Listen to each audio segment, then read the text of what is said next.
Hello everyone, welcome to the new world with IITian thinking. इस question में आपको ये बताना है कि रेट R1 का ज़्यादा होगा या R2 का ज़्यादा होगा। तो इस क्वेश्चन में बेहतरीन जीओसी का कॉन्सेप्ट यूज हुआ है। आपको न्यूक्लियोफाइल इलेक्ट्रोफाइल के बारे में जानकारी होना चाहिए, आपको इलेक्ट्रॉनिक फैक्टर के बारे में जानकारी होना चाहिए। ये बहुत ही एनसीईआरटी का बेहतरीन क्वेश्चन है। तो ये आपका कॉन्सेप्ट चेक करेगा, ठीक है। तो आप कैसे अप्लाई करोगे, देखो न्यूक्लियोफाइल का अटैक दोनों में हो रहा है, ठीक है। और यहाँ पे R1 रेट मान लिए है, यहाँ पे R2 रेट मान लिए है। तो आपको ये बताना है कौन से रिएक्शन में रेट ज़्यादा होगा। तो भाई देखो, न्यूक्लियोफाइल से आप क्या समझते हो। न्यूक्लियोफाइल मतलब इलेक्ट्रॉन रिच स्पीसीज। क्या? इलेक्ट्रॉन रिच, जिसके पास इलेक्ट्रॉन की भरमारता हो, जहाँ पे इलेक्ट्रॉन ज़्यादा हो। क्योंकि न्यूक्लियोफाइल देखो, नेगेटिव चार्ज से मतलब क्या होता है, इलेक्ट्रॉन पे नेगेटिव चार्ज होता है भाई। तो कहीं ना कहीं अगर नेगेटिव चार्ज रहता है कहीं पे, तो वहाँ पे इलेक्ट्रॉन एक्सेस में है, ठीक है। तो अगर इलेक्ट्रॉन एक्सेस में है तो भाई इसके पास पैसों की कमी होगी नहीं, ज़्यादा पैसा है। तो ये क्या, अगर यहाँ से ये क्या करेगा, देना चाहेगा हमेशा। अगर मान लो किसी के पास जो बहुत ज़्यादा पैसा है और कोई मांग लिया भाई, तो वो थोड़ा ज़्यादा पॉसिबिलिटी है कि वो पैसा दे देगा। तो न्यूक्लियोफाइल आप हमेशा पैसा दे देगा। अब यहाँ पर भी न्यूक्लियोफाइल है, ये भी देना चाहेगा। तो देना चाहेगा, किसे देगा भाई? ऑब्वियस सी बात है, जिसके पास पैसा कम होगा वही मांगेगा पैसा। तो मतलब जो पैसा मांगेगा उसको नाम देते हैं इलेक्ट्रोफाइल, जिसके पास पैसों की कमी हो।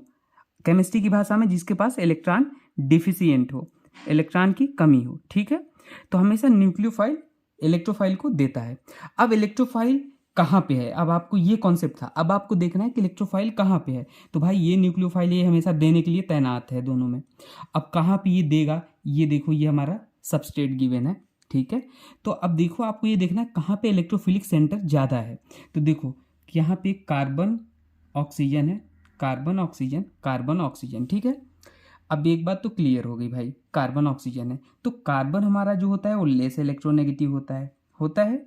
ऑक्सीजन होता है मोर इलेक्ट्रोनेगेटिव होता है, ठीक है, मोर इलेक्ट्रोनेगेटिव। तो सीधी सी बात है, अगर हम ऑक्सीजन को ऐसे ब्रेक करेंगे, ऐसे एरो, तो इस पर नेगेटिव आएगा और इस पर पॉजिटिव आएगा। पार्शियल नेगेटिव पार्शियल पॉजिटिव आता है, हमने अंडरस्टैंडिंग के लिए लिख दिया है, ठीक है। तो यहाँ पर भी नेगेटिव आएगा, यहाँ पर पॉजिटिव आएगा। और पॉजिटिव चार्ज मतलब इलेक्ट्रॉन की कमी, नेगेटिव चार्ज मतलब इलेक्ट्रॉन की भरमारता, पॉजिटिव चार्ज मतलब इलेक्ट्रॉन की कमी। ये आपने अब किसी के मन में भी होगा ऐसे क्यों तोड़ा सर, क्योंकि ऑक्सीजन इलेक्ट्रोनेगेटिव है तो हमेशा एरो ऐसे चलेगा, उस पर नेगेटिव, उस पर पॉजिटिव। अब देखो, ये एक बात तो पता चल गई, ये न्यूक्लियोफाइल कहाँ अटैक करेगा, यहाँ पे अटैक करेगा। ये न्यूक्लियोफाइल कहाँ अटैक करेगा, यहाँ अटैक करेगा।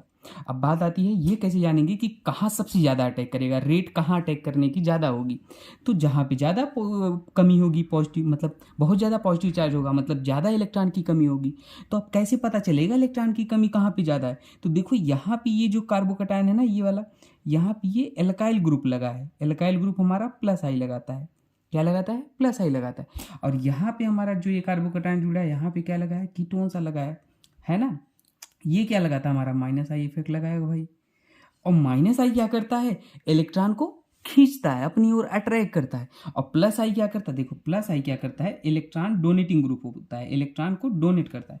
और माइनस आई क्या होता है, इलेक्ट्रॉन को विड्रॉ करता है, इलेक्ट्रॉन विड्रॉइंग ग्रुप होता है। तो यहाँ पे ये वाला ग्रुप इस कार्बन से इलेक्ट्रॉन और अपनी तरफ खींच रहा है। तो ये क्या कर रहा है भाई, पहले से इलेक्ट्रॉन की कमी थी, पॉजिटिव था, ये माइनस आई लगा के और इलेक्ट्रॉन खींच ले रहा है। तो भाई यहाँ पे पॉजिटिव चार्ज और बढ़ रहा है, इलेक्ट्रोफिलिक सेंटर क्या हो रहा है, कार्बन की बढ़ रही है। यहाँ पे देखो क्या हो रहा है, पॉजिटिव चार्ज था, यहाँ पे क्या हो रहा है, प्लस आई लग रहा है, इलेक्ट्रॉन को दे रहा है, ये क्या रहा है, दे रहा है। तो भाई पॉजिटिव चार्ज था, इलेक्ट्रॉन की कमी थी, ये दे रहा है इलेक्ट्रॉन, तो मतलब यहाँ पे इलेक्ट्रोफिलिक सेंटर क्या हो रहा है, घट रहा है। क्या हो रहा है, घट रहा है। तो इलेक्ट्रोफिलिक सेंटर कहाँ पे ज़्यादा है, यहाँ पे, क्योंकि यहाँ पे ये और घटा रहा है, पॉजिटिव चार्ज को बढ़ा रहा है। तो पॉजिटिव चार्ज बढ़ेगा तो न्यूक्लियोफाइल जहाँ सबसे ज़्यादा कमी होगी वहाँ पे अटैक करेगा। तो न्यूक्लियोफाइल यहाँ पे जाके अटैक करेगा, क्योंकि यहाँ पे बहुत ज़्यादा कमी हो रही है, क्योंकि ये कम कर दे रहा है इसके इलेक्ट्रॉन को खींच के, ठीक है। तो रेट हमारा R1 का ज़्यादा होगा R2 से। और अगर किसी को minus I inductive effect, plus M resonance, hyper conjugation में दिक्कत है, तो हमने प्लेलिस्ट में पूरा जीओसी पढ़ा रखा है, बिल्कुल जीरो से, जिसे कुछ भी नहीं आता जीओसी का। अगर डर लगता है तो आप प्लेलिस्ट में देखना, बहुत ही जीरो से स्टार्ट किया है और एडवांस तक पढ़ाया है, ठीक है।